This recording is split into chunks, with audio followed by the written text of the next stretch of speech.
आजकल ऐसा हो गया है ना कि बच्चों को जो वायरल फीवर आ रहा है उसके बाद उनको चिकन पॉक्स हो रहे हैं, यानी कि चिकनगुनिया हो रही है, जिसको छोटी माता भी बोलते हैं।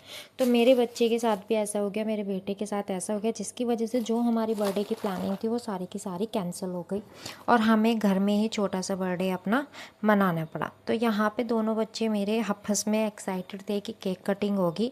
और जब मैं अपनी बेटी से पूछ रही थी कि किसका बर्थडे, तो बोल रही थी कि मम्मा मेरा बर्थडे है और मैं केक कटूँगी। तो मेरे हस्बैंड एक छोटा सा केक ले आए थे ताकि हम घर में ही सेलिब्रेशन कर सके, क्योंकि जो भी हमारी प्लानिंग थी वो सारी की सारी ख़राब हो चुकी थी। जिस तो मैंने उनको समझाया कि कोई बात नहीं, अगर हम घर से बाहर नहीं जा सकते तो हमारे घर की मान्यता ऐसी ही है, तो क्या आपके घर की मान्यता भी ऐसी ही है? तो आप सभी कमेंट करके ज़रूर बताएं कि इस चीज़ में आप क्या क्या सावधानी बरतते हो और क्या क्या बरतनी चाहिए। तो प्लीज़ कमेंट करके ज़रूर बताएं। तो अभी क्या हो रहा ना कि जब हम डॉक्टर के पास गए तो डॉक्टर ने ऐसा बताया कि 10 में से कम 3 बच्चे ऐसे हैं जिनको इस टाइम पे ये प्रॉब्लम आ रही है, ये बीमारी आ रही है। तो केक मेरा जो है वो हस्बैंड ने ओपन कर दिया था और मैं साइड में खड़े हो के ये सब कुछ देख रही थी, खुश भी थी और थोड़ा सा हाँ लिटिल मेरे को सैडनेस भी थी कि यार जो मैंने सोचा था, जैसी मैं ड्रेस लेके आई थी वो सब कुछ मैं नहीं कर पाई थी।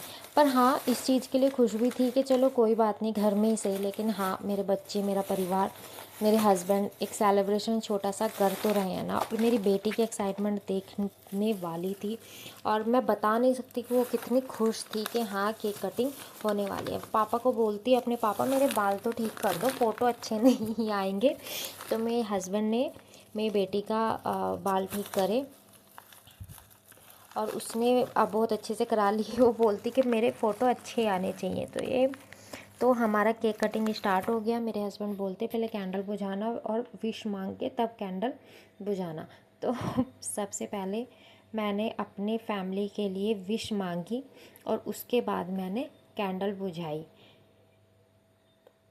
और मेरे हस्बैंड जो है वो क्लैपिंग कर रहे थे, हैप्पी बर्थडे बोल रहे थे और मेरी बेटी बोलती पापा मैंने तो बुझाई नहीं, मैंने तो फूंक मारी ही नहीं।